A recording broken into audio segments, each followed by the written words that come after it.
All right, we're live on Energy Superheroes today with James Thomas, and he's with Jet Connectivity. He's the founder and CEO, and he's doing something really exciting. And what that is making money in an energy transition play. We're seeing a lot of great projects that are going to make money in the future, but James's project is making money now. And so we're excited to learn more about it. Welcome to the podcast, James. Hi, Peter. Thanks for having me. So tell us how you are making money in energy transition. The audience, I'm sure, wants to hear about this. So, what we're doing is we're building floating communications for offshore wind farms. It's one of those sort of big gaps that as we start to build more and more things in the energy transition, there's emerging problems around supporting and sustaining that infrastructure. And no, very cool. And we would call that picks and shovels, which is always one of the profitable areas. It goes back to the gold rush. They said you didn't want to be one of the miners, but you want to be one of the guys selling the miners, the picks and shovels to get rich in the gold rush. So we always look for picks and shovels plays. And this one is definitely in that. Tell us how you came up with this idea initially. So, I was really fortunate. I was racing a yacht offshore. So, I wasn't the owner, but I was racing from a little place in the south of England called Cowes on the Isle of Wight to Southern Ireland and back in a race called the Fastnet. In the Fastnet, we were racing double-handed, and we used the engine to charge the batteries on the boat. What was really exciting is we're sort of on the edge of the RSC, where Land's End is, southwest of the UK, heading out into the Atlantic. About 35, 40 mile an hour winds, so fairly windy. And we go to start the engine, and the engine had failed. So we then realized we've now got sort of the next 3 or 4 days with no engine, which meant no electricity, which doesn't sound like a major issue, but we use electricity on boats to drive the autopilot so you can sleep, all the comm systems, all the AIS so people know where you are, all the safety systems, all the lights at night. And it was like, oh, so now what do we do to make sure we actually get through the next 3 days? Well, clearly we can't have an autopilot, so we're not sleeping now. And all the on-shearing sort of things that happen. About a day or so later, I was in the Irish Sea, so probably about 200 miles from land, 150 miles from land, that sort of thing. And we'd had a sail fall over the side of the boat in the middle of the night. So I'm on the bow of the boat trying to wrestle the sail over the side, like waist deep in water, and I'm not a big lad. The owner's in the cockpit steering this thing because we've got no autopilot. I'm thinking, wouldn't it be great if someone at least knew where the hell I was, or I could at least have a phone call? My phone's downstairs, has got perfect amounts of battery, but I'm sat here on the bow of a yacht going, am I going to make it back today? And I thought, wouldn't it be great if we could do something about that? We fast forward a little bit, and the really exciting thing is it's a real problem, not just me on a pleasure yacht going racing, and it has, but actually across the energy sector where we have it. And it's a nice thing to start to look at is how do we make the sort of the offshore industry safer, more secure, more sustainable? What are the angles that enable that? And comms is one of those things that transitions across all of those pieces. Wow, that's incredible. And I'm a boater myself. So I've been, say halfway between Florida and the Bahamas, wishing that I had communications. And even today, in today's world, there's a lot of ships that get lost because of lack of communication. So it is a huge area. And I love it because you found a niche there that maybe not everybody's thinking about. Everybody's thinking about these giant multi-billion-dollar wind farms that are going to go offshore, but how do they communicate? But I think it's a smart eureka moment. Tell us about your background. Are you an engineer by training that you were able to put together the solution? Yeah, so I did mech eng at university, and when I started off my career, I was building gear for rock bands. So do you know the little guitar effects you build? So I built a business doing that when I was at uni, and I ended up meeting some really cool people. I met Tom from Blink, I met the guys from Rush, I met a load of really cool bands who played a lot of the kit that I made. But what was really interesting was that I left there, worked for a couple of small engineering businesses whilst at uni still, and then I went and worked for Ford, Continental, then Yazaki. Ran a big program for those guys. So every transit van in the world for 4 years had a wiring loom my team designed, which is pretty cool. Moved to a Formula One team for a little bit, and then moved to Lockheed Martin, and then into Ultra Electronics. Did some of the engineering management for their R&D stuff there. And then moved to a little AIM listed PLC where I sat as sort of a chief engineer, looking after sort of 3 business units in energy and trying to move into green energy. And that was prior to COVID striking. And then I hence founding the business because I had a bit of free time on my hands suddenly. Yeah, it's amazing. There's going to be lots written about all the businesses founded during COVID. People just had a little bit of free time on their end. And all of a sudden, they were able to unlock a lot of parts of the brain, I think, that normally gets stifled by having that day to day schedule. So, yeah, pretty cool. I can't skip over the Formula One because I think Formula One has taken the world by storm. Of course, the Netflix show has been a big part of that. we've got the One race here in Miami, which has just become incredibly popular and expensive. So tell us about your time in Formula One. So I was at the advanced engineering side of Williams, and it was really interesting because you learn a lot about culture. You learn a lot about what you want a team spirit to be. That mission, vision, value, purpose starts to become actually this is the race. What are we trying to actually achieve as a team? How are we as a team going to get there? How do you enable those things? How do you enable sort of high performing teams? What do you want the workplace to look like? It was an incredible experience. I mean, you go down into the workshop some days and you'd see the Bond cars, the CX-75s that were in the Bond movie in there was the Nissan Blade glider. My friend did the trip with Margot Robbie out around Monaco where he was making sure the car worked. I was like, how did he get that one? I got General Dynamics in South Wales. It was that kind of diversity of projects that came through there, as well as that sort of team spirit that was really exciting to be part of. Anything from super cool cars to like armored fighting vehicle stuff they were doing back in the day. It's incredible. And of course, you got to give a shout out to Margot Robbie. I mean, is anybody more beautiful than her? I don't know that there is anyone. Well, I'm engaged, so I'm not going to comment there. Uh, it's funny, I'm engaged too, so we may both get in trouble for this one, but pretty incredible. So that's cool. And then Williams. So Williams, if I remember correctly, my Formula One stats, they tend to be towards the bottom of the pack. How did they maintain a positive mental attitude, sort of while still being down in the leaderboard? It was amazing. So we'd go to a Christmas party. You'd have Felipe Massa, Valtteri Bottas, all the drivers would be there. Frank and Claire would be there at times. And it was really clear in some of the messaging they gave out. The Williams team had the 100 mil budget. The McLaren had a 300, Ferrari had a 300. So how do you expect to be competing on a level playing field? What we're trying to do is deliver value for money on the sponsorship, I think, and actually do the best we can with where we are in the fleet. One of the things we're doing right now is we're sponsoring a boat called Gen 2. It's an IMOCA. It's a flying around the world racing yacht. And they have not got the same budget as the front of the fleet. They've got don't break it because we can't afford to fix it kind of size budget. But the powerful piece that comes off the back of that is the what's the race to them is finish. And it's still just as important because actually if you finish and you can prove you can do it on those budgets and do well for your budget, you tend to get more budget so you can start to get up the ranking. Yeah, that makes total sense. So you redefine the race and what your target is, and finish is huge. I actually have a quote from Genghis Khan on my screensaver, and that was really a big thing for him is finishing, right? Is finishing till the end. The merit in action lies in finishing it till the end. Because sometimes, it's like Woody Allen said, 50% of life is showing up. When you show up and finish, good things tend to happen, and a lot of times it's things that you just can't see with the rational mind, but things come, it's like they say luck is when preparation meets opportunity. It's that same sort of mentality. So how do you then apply that to business? What you learned working with Williams and then some of your other roles to now being an entrepreneur. I think it's the exception that you can fail, but you've got to have taken the risk to have tried to achieve it, and that it's okay if you've got to the race. And first step of winning the race is get to the race on time. There's no point being late because if you're like a week late, the race is already gone, right? So get there on time. If it doesn't work and it goes wrong, that's fine because you've learned lessons. You can go and implement that the next race. You can take those learnings on how do you take something from the experience? So, I mean, we put our first boy in the water. It did about 120 days upright. And we made some life lessons learned. It was tiny little things, about 400 kilos. I was waist deep in the water. Local fisherman was taking it out for us. It was all that kind of size stuff. And it rolled after 120 days. Absolutely gutting at the time with this 5G buoy that we built rolled over. Big storm came in, breaking waves, swell. It was terrible. We put it in like the worst situation known to man. So small buoy in big breaking sea. But we learned a lot of lessons, and what was really exciting was actually stuff still worked when it had been upside down for 3 days. And you go, actually, the learnings that that still works after 3 days, or that we 3D printed these cases for the 5G bits because we didn't have any budget to do anything. We started the business on a 15 grand project. So when we've gone from, oh, okay, how do we build a 5G boy for 15 grand? You're going to 3D print it, knock it together, how we ever we could.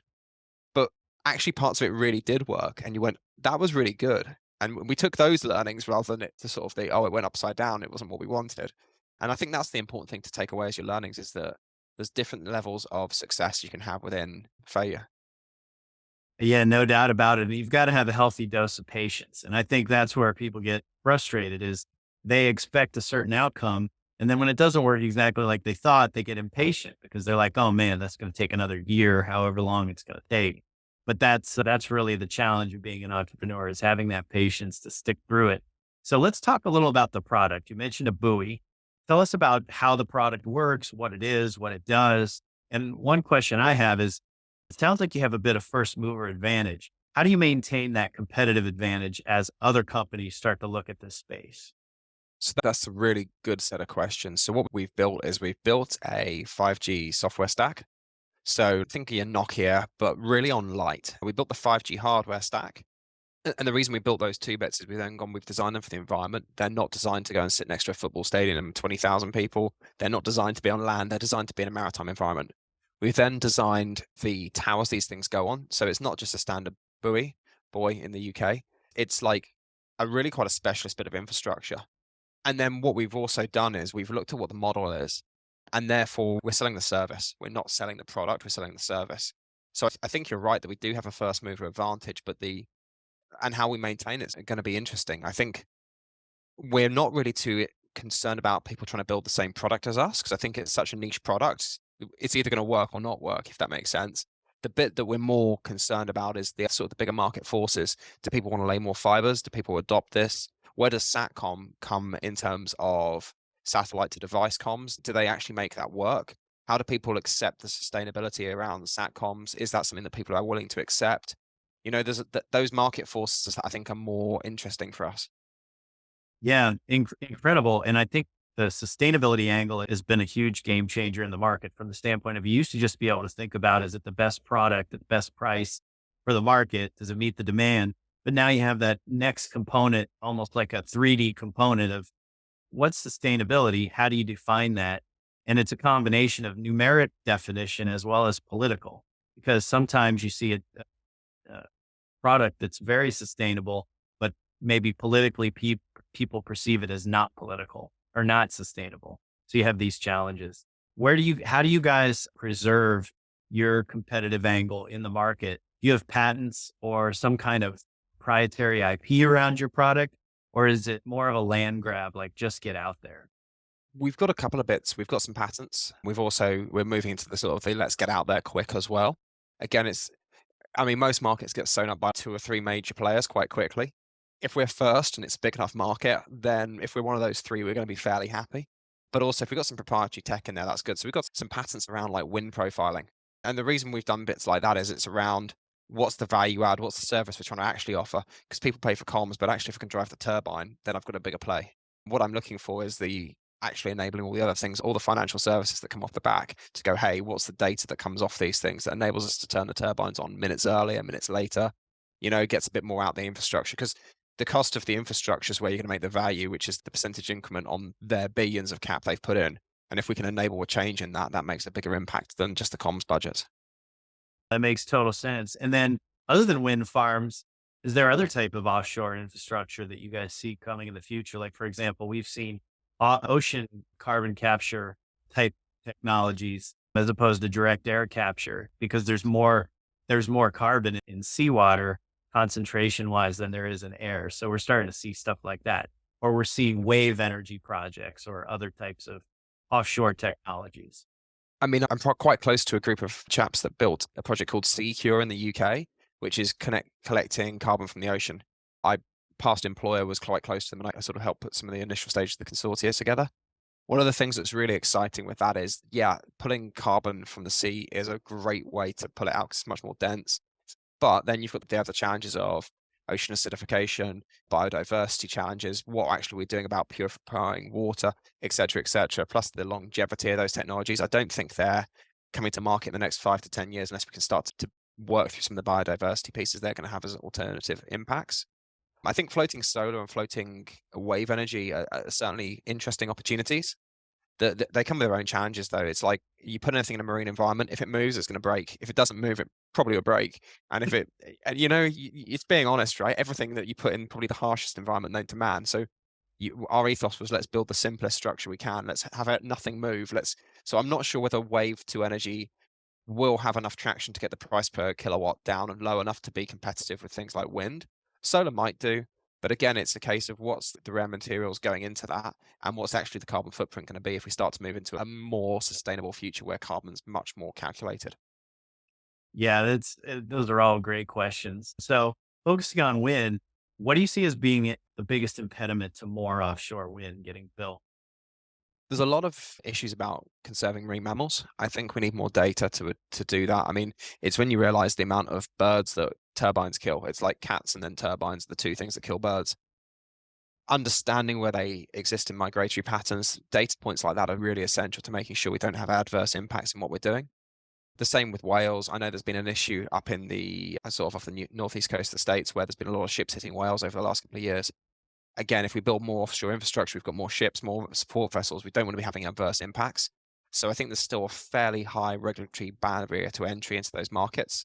But data can overcome a lot of that because we can go, hey, the whales are only here on these months, slow your boats down, don't send your boat out today, those kind of pictures. And actually, how do we build that within our technology? So for us, having the ability to monitor marine mammals on our platforms is quite important because then we can actually not only provide the comms, but provide a way of making the wind farm more sustainable. Yeah, that makes total sense. And I know with whales, you can actually put trackers on them. And I think communicating with your system may provide some kind of insights into the migratory patterns and what is actually causing that. Because in the US, we really don't know. We're just seeing whales wash up on shore, which is obviously a problem. And it's just not something that anyone wants to see. And there's got to be an understanding of where it's coming from. So that data point, I think, is so essential. Absolutely. So we have the perception over here in the US that the UK is the leader in offshore wind, for good or for bad. I would love to know why you think the UK has done so well in terms of the offshore wind market. And do you see that continuing? And in the long run, do you think the US can catch up and be a big market? It's really interesting. UK surrounded by water. Offshore wind is clearly one of the places that we're good at. We've also got a limited amount of land, so we can't have too many turbines on land. And we're also really fairly forward in our progression towards a sort of a greener future. What's interesting is we've been quite reliant, certainly in the Scottish economy, on oil and gas as a nation. So that transition is quite important to the country. So for us, I think that's why they've started to go, how does the UK become a leader in this, a market leader in this? We've certainly been a market leader in deployment. Whether we have in actually the technology itself, I'd probably raise because I don't think we actually make that much of our own turbines. We're much more around the provision of energy using the turbine rather than the supply chain.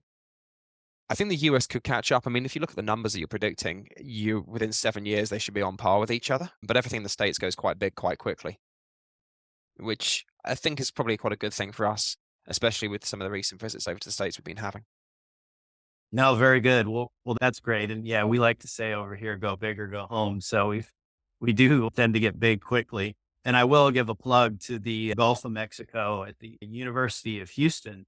They're looking at repurposing the entire offshore oil and gas infrastructure around alternative energy uses like offshore wind and other things. So you can maybe talk more about that offline, but we do see a big opportunity in the Gulf of Mexico because of all the existing infrastructure that's there in terms of pipelines, in terms of platforms. And I'm sure communications is going to end up being a big part of that. I'm curious how they communicate currently. Some of it's near shore, but a good chunk of it is far from shore. So hopefully that'll turn into something. Yeah, fingers crossed. I mean, it's interesting you say that. There's a lot of fiber cables that sit in the North Sea and the Gulf of Mexico between the oil and gas rigs. And it was one of the questions I raised on the panel session to one of the networks using those fibers. What happens to your business model once the decommissioning of those rigs happens? How do you get fiber out there? And are the wind farms willing to give you that access to the fiber that the oil and gas companies are?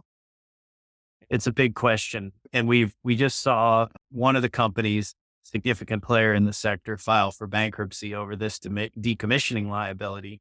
And then the decommissioning liability falls on the predecessor in a bankruptcy. So it's going to ultimately fall back to some of the big oil majors. So it's all interesting questions. So yeah, would love to get your take on any of that.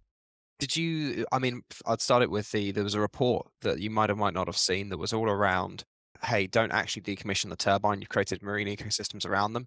Why would you take it out the water when you've got all that wildlife that's stuck to it? So the seaweeds, all the fish, all the barnacles, all that life that's created this almost like fake reefs around those platforms. Maybe just decommission the top half and leave the bit that's in the water and keep the marine ecosystem that you've built rather than disturbing it all and all the emissions of shipping to go and take it out. I think It's one of the things that I think's probably quite beneficial is people to have a bit of more of a through life understanding of what something actually does rather than just the near term, how do we extract resource? Absolutely true. And somebody needs to figure out something good to do with that infrastructure because it is built, it's out there. There's pipeline infrastructure. There's opportunity to do, for example, carbon capture and storage through those pipelines. You can definitely anchor wind turbines out there. You could, for example, on the top of the platforms, you could run a turbine and do something with that. There's a lot of potential opportunity to better utilize that infrastructure.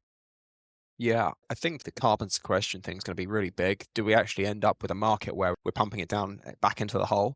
I'm not sure whether that's really going to happen or not yet. It doesn't, it feels like a wild idea to sort of suck carbon dioxide out of the atmosphere and then pump it down a hole. But then at the flip side of that, I think the oil and gas guys that are trying to transition are very keen for that as a technology because it means they can still continue to provide chemicals in some form or another. Well, I think, yeah, well, I think the skill set is geologic, right? So if you have a really strong geology skill set and you've been using that to explore for oil and gas, it makes total sense to apply that skill set to carbon capture, utilization, and storage. I think one of the things that gets missed a lot is the U. So you have the CUS. The utilization part is great. And now we're seeing people where they capture it instead of sticking it down a hole, they're using that carbon to make, for example, SAF, sustainable aviation fuel. So we're seeing some of that happen, which I think is kind of neat. That's really cool. No, it's interesting. I'm working on a little project right now, and it's really early days to look at what the implication of creating fuel at sea could be, and what fuel do you create and why. And it's methanol, ethanol. What do you blend? What gases do you blend to create something that's actually going to be used? But it feels like the maritime sector is a little way away from anything like that, and they're going to stick with like diesel or ammonia for now. I But like there's ammonia. Check out a company called Amogy that's just raised, I think it was 135 million in the ammonia sector. And they specifically have a technology that is designed for maritime and it's long haul ships. It's the big freighters that are going transoceanic. And ammonia makes a lot of sense. We like it because there's an existing market. As much as I talk positively about hydrogen, we think it's a few years out in terms of actually developing a market. Maybe it's a decade out, whereas ammonia has a market today. It's interesting because I mean, we crossed the channel this weekend. We went over and did a little sailing race, and one of the things that's quite interesting is you can see the smog clouds coming off the back of the shipping. In the middle of the channel, it's really weird to cross something called a TSS in the UK, which is traffic separation. So you've got two lanes of ships, and they're every few miles, and you actually see the cloud of smog in the middle of the English Channel where the ships are just going up and down all day long, and it's really not good to realise that's there in the middle of our oceans. No, absolutely. And I'm a big boater. And for inland waterways, we love electric boats. We actually think the application is an even better fit than electric cars because of how people use their boats on our inland waterways here in Florida, which is very limited amount of, let's call it high speed driving. It's sort of puttering around, stopping at a sandbar. And if you could eliminate all that fuel from the waterways, it would really clean them up. And it just makes sense to have that be electrified. But for your transoceanic stuff, I'm a big believer in alternative fuels like ammonia or hydrogen or methanol, as you mentioned. One of my relatives was quite senior in the shipping industry. I think he retired a few years back, and you speak to him about how do you see the future of the shipping industry going? Is it going to be autonomy? Is it going to have electricity? And when was the last time you could? No, we're not going to do that. The cost of labor compared to the cost of ship, it's going to stay as is. Unless I can burn it in an engine, how are we going to manage the risk profile within our fleets? All those sort of questions. It's really quite a traditional industry, I think, in a lot of ways. Yeah, for sure. Well, so James, before we go, tell us where people can find you. Is it LinkedIn? Tell us about your website. And are you looking for customers? Are you looking for investors? Who should reach out to you? So our website is www.jet-eng.com. I think we are in a really interesting position that we're not directly seeking investors. We've raised a bit of equity funding. We're looking to raise again, but we're going to try and get that sort of leverage with debt at the same time, or project receivables, etc. funding, because that's a more sensible play for us if it's infrastructure and we've built the IP already. The But yeah, I would welcome any chats with investors that have capital, not ones that are going to go and raise it for you. You know, the simple things of don't send me the analyst, please. Send me someone that actually I can have the right conversation with. But I think we're more interested in working with partners. The energy sector partners is more important than anything else. Customer capital is far better than equity capital because actually customers that want to have a service and get a benefit out of this is the way that people need to be businesses. No doubt. And I do think you're going to have a lot of success in the US market. And you guys are moving to the US soon, opening an office? Yeah, we're planning on looking into that over the next few months. A couple of projects we're currently trying to work towards in the States. Again, as sort of East Coast and West Coast, there's two bits and pieces that we need to do. I'm in favor of the East Coast, so I get a little bit less jet lag next time when I fly over. But it might be worth having a place in both. But it's trying to find some in-country representation we're going to go and do first. So that's currently on my hiring list, and making sure we've got someone that's out there, sort of 2 or 3 days a week that wants to kind of start to build that in-country for me. And now, very cool. James, we really appreciate you having you on. Everybody can find this episode. Look Energy Superheroes under Spotify. And then we're also on Energy.Media on YouTube. So check us out and reach out to James, especially if you're in the offshore wind ecosystem. His product solves a really important problem and they have first mover advantage. So make sure you reach out to James. James, thanks for being on. This has been James Thomas on Energy Superheroes. Thanks, Peter. Absolute pleasure.